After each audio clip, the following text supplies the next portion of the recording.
All right, cool. So let's try some black paper now. So if you've got a piece of black paper, grab hold of it.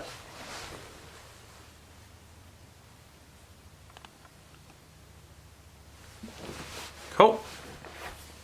All right, we're just gonna, just for fun, we're gonna try creating fire, because fire's kind of fun. It uses a few different colors to blend together. So let's have a little go at that. So the way I start that is I basically go with the outside. I'm trying to use, actually this is a good example here. So I've kind of used quite a lot of red and I've lost really all the corners. And so my only option now really is to break the pastel. I mean, you could sharpen it with a knife or something, but I don't really want to do that. Break the pastel, and that gives me 8 more corners. So I'm just going to use the corner, the sharpness of that, to create the outside of the flame. All right. Then use one of the rounded corners to sort of bring the red in a little bit from the edge, not too far.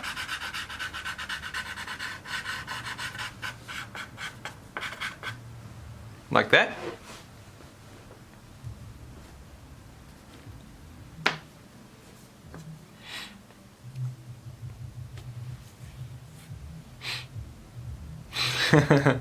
Yeah, that's right, don't drop the dust on the cuppa. Although it is water soluble, I think, so I think you can clean it off with water. Okay, now the next stage of this is to do the orange. But look how vibrant these colors are on the black paper. Are you guys noticing that at your place? No? If you've got white paper, just use white paper, it's fine. It's really beautiful and vibrant. It just has a really nice contrast against the black. So you don't really need to try and blend them just yet. We're just about putting the colors down beside each other. All right, and then finally the yellow in the middle.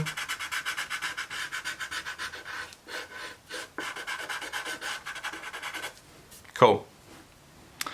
Now, what I want to do here is I'm just going to use my finger and I'm going to kind of run my finger up along the line like that, up to the top. So just by simply running my finger along, see how it's just blended those colors really nicely?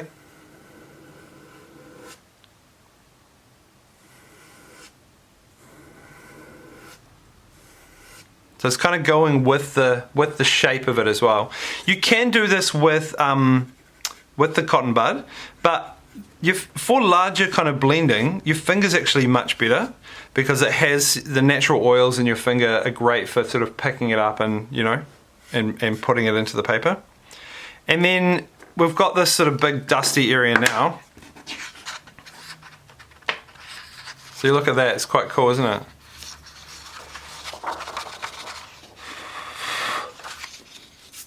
If I smudge it off like that, it's gonna look pretty crazy. And then you can work back into it. Say you want to bring in a bit more red, you can do that. So it's kind of a bit of a choice about yeah, how much of that final kind of sharp line you leave and how much of the blended look you want. I'm just going to put a little bit of white too in the middle because I think sometimes when you look at fire, it just has that little bit of like highlight of white. So what I want you to do now is I want you to choose 3 colors that you think are going to look good together. Okay, so it doesn't really matter what they are. I'm going to go with pink, light blue, and I don't know, dark blue, or just mid blue. So try and go for just 3 colors that are, I always like harmonious colors, but you know, we'll start off with these. And what we're going to do now is we're just going to draw some sort of abstract forms. Okay, so I'm going to do a couple of different things. I'm going to start off with drawing with the corner, like a teardrop shape. And then I'm going to do like a leaf, kind of a leaf shape coming down here. And another leaf shape coming off like that. Okay. So you make up whatever you want. I mean, you can use these shapes if you want.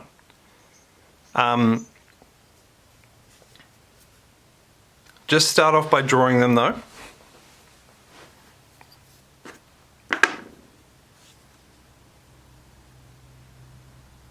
Cool. Now what I'm going to do is I'm going to add some more lines to these. I'm still using my my medium color, my mid color. So I'm just going to add kind of like a leaf, you know how a leaf has like the veins coming down. Sort of like that, but flowing, sort of flowing down there. Same with this. This one's a bit different. This is just going to be like kind of collecting in the middle. Alright, now I'm going to take my next colour and I'm going to just start adding some lines beside those other lines.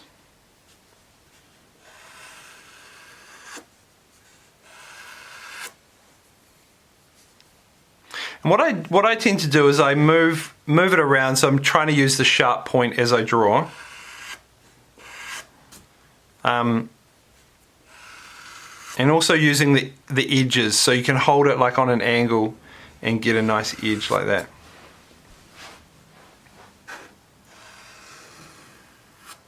Alright, let's use a new cotton bud and let's start to just blend some of those colours in together. So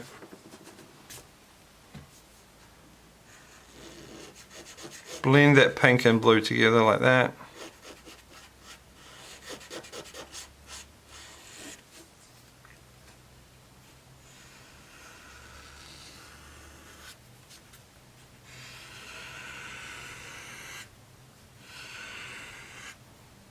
You can even use your finger for this too, just like blend down. What that does is it tends to give you a larger blend area and much more of a softer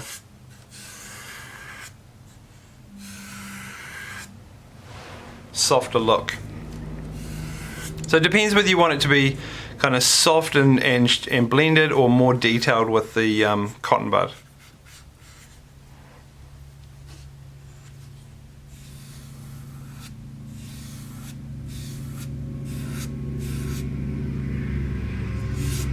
Oh, there's the train. 8:21. Okay. Now I'm going to start just adding in some of the darker tones. Are you guys enjoying this? Is this good? We're still practicing at the moment. This isn't the real thing yet. We're just trying to learn some of the techniques. So now I'm going to kind of work into some of these other areas with darker tones. I might even colour in like a whole area like that.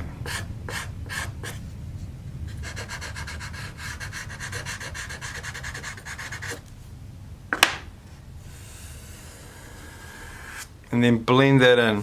And just see how introducing another colour to that palette really, it just makes it pop. And this is why it's important when you do this, try and use colours that are harmonious.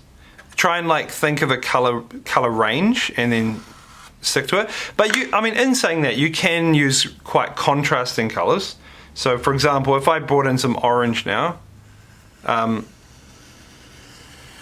mean, you could argue that is just beautiful. I'll show you how it's translating. Oh yeah, that looks pretty good on the screen. So it's kind of a choice like about what colours you use, and I tend to usually go for harmonious because I think, you know, blues and greens look good, or blues and pinks look good together, and then but orange is a contrasting colour, so that's going to really like pop and really stand out against the background. All right.